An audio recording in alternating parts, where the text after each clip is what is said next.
Coming to you from deep within the heart of Texas in our secret underground bunkers, it's the New Republic Radio Show. Greetings and welcome to the Wednesday, November 28th edition of the New Republic Show. I'm your host, Keith Clark, and I hope all of you guys have had a great day and a really wonderful Thanksgiving break, Thanksgiving holiday. I hope you guys got to eat and enjoy and be merry and be with friends and family. I know I did. All of us here at the Underground Bunker really had a great Thanksgiving time. We got to eat good and really had a great holiday. Got to spend some time with the family. Always loving that. That's always a good way to recharge my batteries and get me excited and ready to take on the rest of the year. So we won't really be having too many other holidays until the Christmas time, but definitely looking forward to that too. But again, I hope all you guys had a great one. Well, we've got a great show for you guys. Kind of short, but that's all right. I'm not really in the mood so much for a lot of politics today, so the show's going to take a couple of loops and turns that you might not be as used to. Some of you folks that have been around for a long time will, though. All right. Well, some of the things we're going to be touching on is some of the stuff that's going on with Egypt, also about the tax raises and what the ramifications of that were over in Britain. Talking about some of the things that NASA supposedly, or the question is what have they found on Mars? We're going to be touching a couple of different topics. So sit back and enjoy. I hope you guys are ready for a wild and crazy ride. Anyway, we're going to hit the first story. And that first story is going to be 2/3 of millionaires left Britain to avoid the 50% tax rate. Now, what happened is last year they put in some new tax rates. And what it did is basically it went up on the top earners, the very highest earners, all the way up to 50%. Now, taxes have not been this high in Great Britain since the late 70s, when what was her name, the Prime Minister of Great Britain back in the 80s. I don't know why I'm losing it. I'll come up with it in a minute. But anyway, when she came in, she did a lot of reforms and did a lot of good work to bring those high taxes down, because they were up in the 70%. Now, obviously, like any other tax system, there's loopholes and ways around that. But, even if you're in the high 70s, you're still going to be paying 50-60% more than likely in taxes. And there was a lot of problems with that, and it caused a lot of slow growth. And I'm sorry, her name was Margaret Thatcher. I don't know why. I just had a blip there in the brain. Anyway, but yeah, she brought that back down and basically brought Great Britain into a good time of growth and prosperity. But now, here we are 30 plus years later. The problem with Great Britain is they have so many built-in systems, that are all the programs, the welfare type programs and stuff like that basically are just taxing them to death. I mean, not unlike what we're experiencing here in the United States. They're running out of money, so they've got to get money in some kind of way. Well, their bright idea was to basically make the 1%, or what, a lot of you folks out there like to call the 1%. Basically, they were like, well, let's make them pay for it. So that's what they did. They bumped their tax rate all the way up to 50%. And guess what happened? They moved to other countries. And let me tell you this is something I think that will happen in America, because this is 2012, almost 2013. The problem is it's very easy to move, especially if you're rich and you have wealth. At that point, it's just not hard to just uproot and move. And that's what these folks have done. And do I blame them? Absolutely not.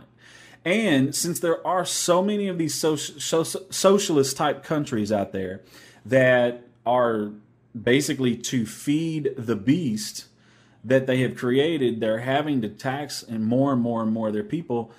They're causing this problem. They're raising tax rates, and what's happened is people are moving out of those countries. Now, let me tell you this: if there's some country out there, either that, if I was a country in Europe somewhere, I don't know who exactly, but I would purposely drop tax rates just to attract all these millionaires. Because what's happened in Britain is now they've lost all this taxable income, and they're starting to feel the effects from that because they ran off all the rich people. So, if you happen to be this oddball country sitting out there that purposely lowers their tax rates and purposely advertises and says, hey, look, man, all the rich people, we have a nice country. Come live here. We're not going to tax you to death. And then all of a sudden, all those people move there and create more wealth. Well, that country's going to be sitting pretty. And I tell you what, the same thing's going to happen in America. If this goes like basically Obama's wanting to do and raise the taxes really high on the 1% here in America after July the 1st, well, guess what? Don't be surprised when all these people, these millionaires and billionaires, just straight up move out of the country. And then what are you going to do? Then you're going to have nothing but the middle class and the poor to take care of the tax burden. Brilliant plan. I mean, these people aren't stupid. If I was in that 1%, I would leave the country as well. Why do I need to pay 50% in taxes? Why do I need to work half the year, 6 months out of the year for free? Why do I need to do that? Yeah, you don't have an answer because it's ridiculous. But if I were some country like, say, Canada, not that they have a very socialistic system now, but if they were smart in Canada, they would take advantage of all this, and they would change their system, drop their taxes, and invite and entice all the rich to come move to Canada, because then that way Canada could create more wealth, more jobs, more infrastructure, more everything, because they would have all of the rich people there starting businesses, hiring more people. At that point, then you would have more educated and more skilled laborers would want to move there because they could get jobs and have a great life there. I mean, as bad as it is for America, this could be a really great thing for some other country that could possibly entice these people. It is very much like the whole Atlas Shrugged thing. I know some of you have read that book and some of you haven't, but to the effect of it, it's just a simple fact: when the people that are creating all the ideas in the book and wealth as well, when they're basically being run out of town by high taxes and the government trying to take over everything, they just left. They just dropped off the grid and went and did their own thing.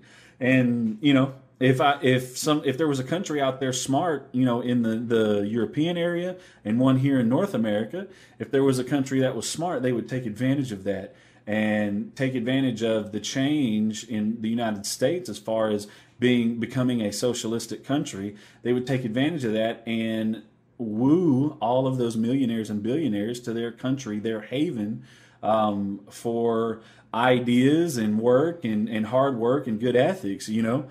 I just think that it's a good thing because it's something that people that have money can do. It's the one thing that they can do. Whenever you have mob rule and you have a large group of people voting to take away money from the rich, the only thing that those rich people can do is move. So I applaud the 2/3 of all the millionaires that left Great Britain so that they didn't have to get basically pushed around by mob rule and get their money taken away for no particular good reason. So I just really feel that this is, I'm not trying to prophesize and say that this is what's going to happen, but if we do come up with something like this and we start doing some ridiculous tax rates, I promise you this will happen, and on some level. I don't know if it's going to be 2/3. Who knows? It might be something like 4/5 or something. I don't know. I think Americans would be more apt to leave because we do have that whole idea of freedom, and we don't want to have our lives ran and be dictated to, and we don't want our wealth confiscated, and we don't want our freedoms confiscated. So I think if you saw 2/3 of Britons do this, of millionaire Britons, I think it would be much more than 2/3. Like I say, I'm thinking it would be more like 4/5 of all millionaires and billionaires would leave the United States if you bumped our taxes up to 50% on the super rich. or the so-called 1%. So, yeah, I just thought it was an interesting story, and I just think that it is in this new age. It's just completely different. You know, back in the early 1900s and earlier than that, you know, there just wasn't a lot you could do. It's not like you could just move over a couple of countries anytime that your country just got completely out of hand. So I don't know. We'll see what's going on there, and we'll see what happens after January 1st. Okay, this next story is just basically, I just wanted to talk about it. I saw it here in the news. Is Egypt about to become the new Iran? And it is. It's like everything that we've seen. You know, Obama pushed Mubarak out when, honestly, he really didn't have to. Was he a dictator? Absolutely. Was he a friendly dictator? Yes. So Obama, you know, he talked us all into this, you know, Arab Spring, and it's a new time in the Middle East, and they're going to choose democracy and all this stuff. And, well, what the Egyptians did was, whether through actual popular vote, which is what it was supposed to be, or if it was some kind of collusion or cheating or whatever, the Muslim Brotherhood won out as far as leadership's concerned. Well, the problem with the Muslim Brotherhood is they're not really interested in democracy. They just want power. So to them, even if they were popularly elected, it's kind of like Hitler. You know, he was voted into office because he was popular at the time. Now, unfortunately, once he got into office, he basically did like what's happening here in Iran. You know, he's basically changing everything. They're getting rid of judges, getting rid of military. He got rid of all the high up military people, replaced them with his own people who are loyal to him. You know, it's not unlike what Obama just did with kicking all the firing all the generals, the 3 major generals that he just did, and replaced them with folks that are loyal to him. So, you know, was that about Benghazi, or was that just an opportunity? You know, either way, it's a bad situation. But going back to the Egypt thing, I mean, it's just, honestly, it's going to turn into a whole nother mess. And what we're going to have is we're going to have another dictator. However, he's going to be one of the big higher-ups in the Muslim Brotherhood, which, as most of you know, the Muslim Brotherhood has ties to the Nazi Party. It was basically founded on the complete ideas of the Nazi Party. So it's crazy that Hitler still has influence in this world today, and that is through the Muslim Brotherhood. If you don't believe me, please do some research, get educated. If you want to try to call me on that, I'm sorry. It's way too well documented. Please try to call me out on something else, because you're just going to look silly. But yeah, that whole situation is just getting bad. It's going from bad to worse. Like I say, we're literally watching him turn into a dictatorship, or a dictator rather. Next story here. Diagrams suggest Iran working on nuclear bomb. Iranian scientists have run computer simulations for a nuclear weapon that would produce more than triple the explosive force of the World War II bomb that destroyed Hiroshima, according to a diagram obtained by the Associated Press. Now, I hate to tell you I told you so, but I told you so. All you folks that were just like, man, you know, Iran is just wanting nuclear power. They don't care about bombs, all this other stuff. Seriously, you know, how long is it going to take you to understand that Ahmadinejad and the Ayatollahs are not just concerned about electricity and low-cost electricity? That's, you know, I'm not saying that they haven't thought about it as a great side effect to having nuclear weapons, but I mean, that's not the reason why they're making all this stuff. That's not the reason why they're being so secretive. That's not the reason why they are working so closely with the Russians to build this kind of stuff. I mean, why would you purposely run all these tests that show you the effects of a nuclear detonation? Why would you do that? Now I'm not. They use these words that it's triple the explosive force of the bomb that went off in Hiroshima. Honestly, that's not all that impressive. In this day and time, they can do 10, 20, 50 times that very easily. But it just goes to show you that what's probably happening here. And I guess what actually does make this even more scary is the fact that they're purposely doing it with kind of what they have there, what they have to work with. So yes, while they are basically making and generating the basic ingredients to do a nuclear reactor for electricity, the problem is the purification of the different elements, the amounts, and all that stuff, and the particular type of elements they don't make as good an explosion as certain plutonium and neutronium and other devices, other elements for different types of bombs. If you do, for instance, a hydrogen bomb is much more powerful than these particular elements can make. But anyway, going back to this, it's just a simple fact that they are obviously doing some shady stuff behind everybody's back because they're using the ingredients that they have. They're basically, scratching together what kind of bomb they can make with the ingredients that they have. And the problem is the ingredients that they mainly have are the ingredients that they need to run a nuclear reactor for electricity, which is that's their whole front for doing all this. But anyway, my whole point is, seriously, I told you so. A lot of you folks want to believe the news.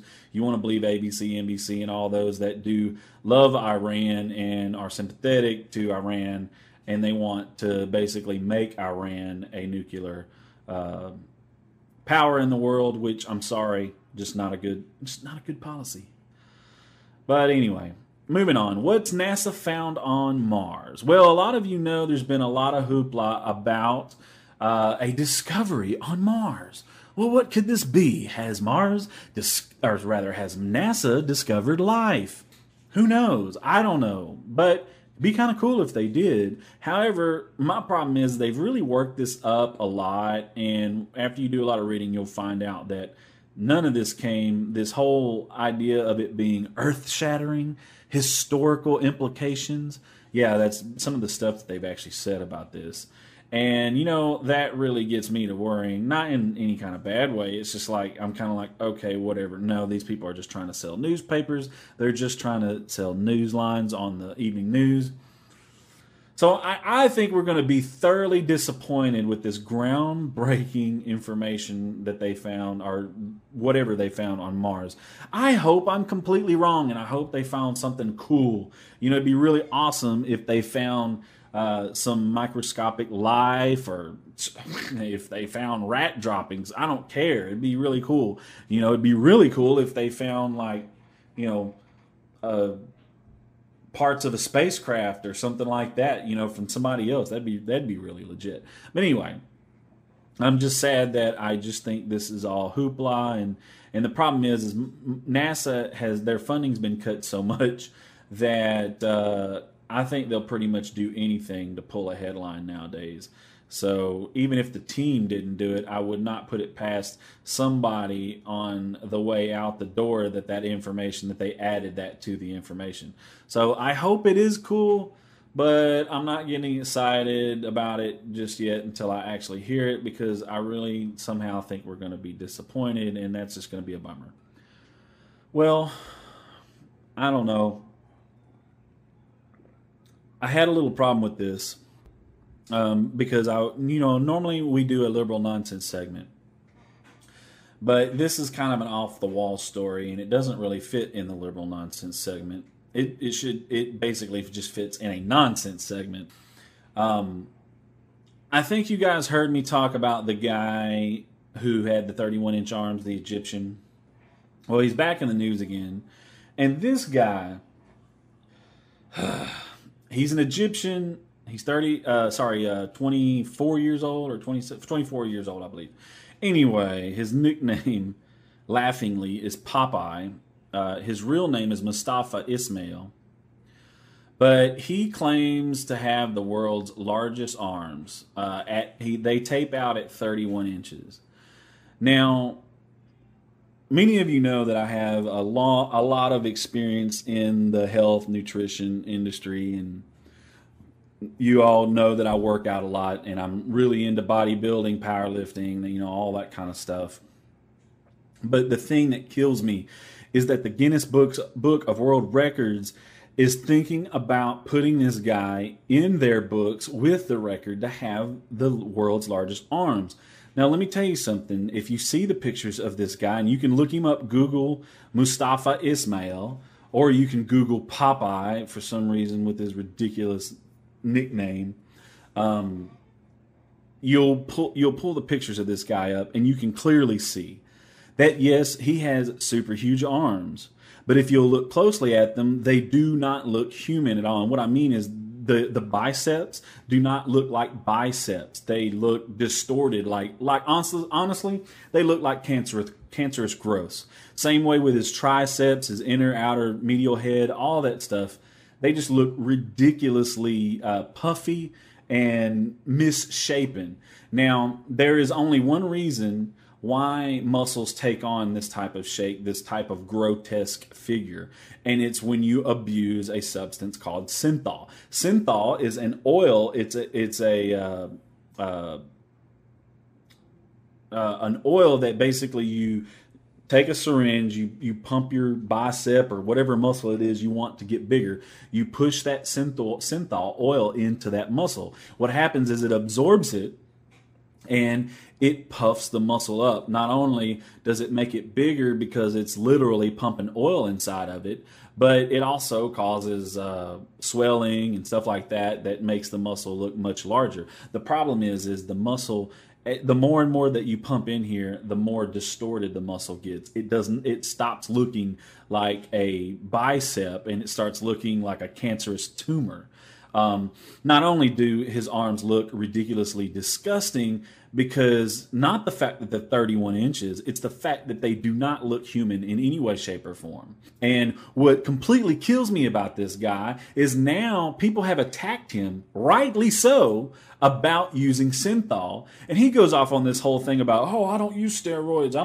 And you know what? I don't doubt that you use steroids. I've seen pictures of you working out. I've seen pictures with you with your shirt off. I promise that you don't use steroids, because your body is in no way, shape, or form responding to any type of steroid, because you have next to no muscle mass in anywhere other than your biceps and your triceps. And it's because you freaking pump that garbage into those muscles, and it looks disgusting. You look stupid. You need to get yourself outside of the media. You just need to come clean and just admit to Guinness Book of World Records that you use synthol, because nobody in this world that knows anything about bodybuilding, that knows anything about steroids, that knows anything about synthol, none of those people like me believe you at all. Like, you're not selling it. You say that you've had x-rays and all this other crap. You said you went to Japan and you took these x-rays, and you're full of garbage. I've seen you work out. I've seen your flabby freaking arms, jiggle all over the place when you take your shirt off. And I've seen you try to show off your non-existent chest. Yes, your non-existent traps and your really crappy back. Okay?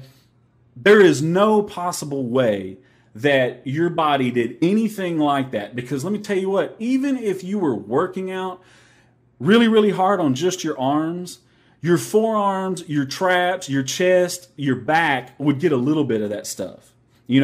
I believe you when you say that you're not using steroids or growth hormone, because your body sucks so bad. You have no muscle response. The only place you have any kind of large muscle tissue is specifically in your arms. It looks stupid. It looks ridiculous, just like the hundreds and probably thousands of other people. You can look all over the internet, people, and you can look up synthol abuse, and you can see how these people completely abuse their bodies with pumping this ridiculous oil to make themselves look big and look strong. And here's the other thing. You claim that you've worked out, that you claim you've lifted 600 pounds before.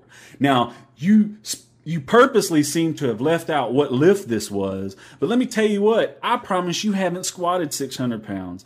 I promise you haven't deadlifted 600 pounds. Show me a video that shows you lifting 600 pounds in any kind of way, shape, or form. And here's the other thing. You've got 31-inch arms. You know what? I have 19-inch arms. Beat me in any single lift. I've seen you work out. You couldn't beat me in any single lift to do with the arms. I don't care what it is. If you want to do bench press, which wouldn't be mostly arm, if you wanted to do tricep push downs, that's fine. If you wanted to do reverse grip push downs, okay. If you want to do curls, barbell curls, concentration curls, I don't care. You name it, I will beat you with my little 19-inch arms. I will stomp the crap out of your flabby, synthol-filled 31-inch arms because you are fake. You know it. And I am sick of you being in the media, and I'm sick of you trying to deny it. Just own up and man up and just be like, look, guys, I know most of you don't realize this because y'all aren't experts with the human body, but I happen to use something called synthol. I didn't intend to be in the Guinness Book of World Records. I just started using it for my own personal preference. And somebody from this, whoever discovered you, and that's great. We don't hate on that. That's fine. But don't try to sit there and say you have 31-inch arms because you eat 7 pounds of protein, which is a bunch of garbage too, because I've seen you. You don't, I doubt you could eat 7 pounds of protein per day. But anyway, I mean, you're just a small little guy that has no physical ability whatsoever, and you just wanted to look big. That's fine. That's your prerogative. But don't try to lie to people and get on video and get on news clips and say that you don't use synthol, because you know you use synthol. And if you want to, you can accept my challenge. That's fine. I would be happy to, like I say, compete against you in any single arm lift. And, we can try to do, if you want to try to lift 600 pounds, that's fine. I'll lift 600 pounds right along with you. But, you definitely don't want to challenge me on legs or squats or anything like that, because my arms are my weak spot. So, my little 19-inch arms. But the thing is if my little 19-inch arms can completely own your 31-inch arms, there's obviously a problem. And that's my whole point to this challenge. So yeah, if you want to, basically prove, and it still won't prove that you don't have synthol, but it'll at least prove that you have a little something. But I've seen you work out, and I know, believe me, I know synthol. I've seen synthol abuse. I know what that's all about. And, just man up, dude. Just man up, admit to what you've done, and just get out of the media, because you're making all of us look bad. You're making bodybuilders look bad. And honestly, you're making steroid users look bad, because you're basically just using this ridiculous synthol, and it looks horrible. You're making bodybuilding have a bad outlook, because people look at you. You look completely freaking ridiculous. No bodybuilder on the planet wants to look like you. And you are basically distorting what people think and know about bodybuilding and taking care of yourself, because you're not taking care of yourself. You're pumping all this garbage into your arms. I would rather you use steroids and actually have usable strength and usable size. Right now, all you're a big freaking balloon filled with oil. That's it. Who cares? I mean, it looks gross. It's ugly. It's flabby. What's the point? But anyway, I'm getting off my high horse. So, you know what, Mr. Mustafa Ismail, if you want to take me up on my challenge, you are more than welcome to. It's easy to get in touch with me here at the New Republic Show, 979-31-TALK-6. You can talk, you can call, you can text. I'm real easy to get in touch with. I would be happy to do any type of competition with you. Anyway, that's it for today's show. I've gone long enough. Hope you guys enjoyed. We'll go ahead and close it out. Again, as usual, go out and do some good deeds. I know it's late in the day, but you've got all day tomorrow. Do some good deeds. Help some folks out. Do something good for a change. Or if you've been doing something good, keep doing it and do a little bit more. Because here's the thing, if we spread a smile, if we start a smile, if we spread a good deed, start a good deed, it's going to turn into something good. It's just like a snowball rolling downhill. the more you add to it, the bigger it gets. And it's just going to keep getting bigger and bigger and bigger. And that's what we need in this world. Do for your community because your community does for you. Spread the wealth, knowledge, and the power and the love for your fellow mankind. All right, guys. Y'all have a great one. Get out of here. I'll talk to you later. Good night.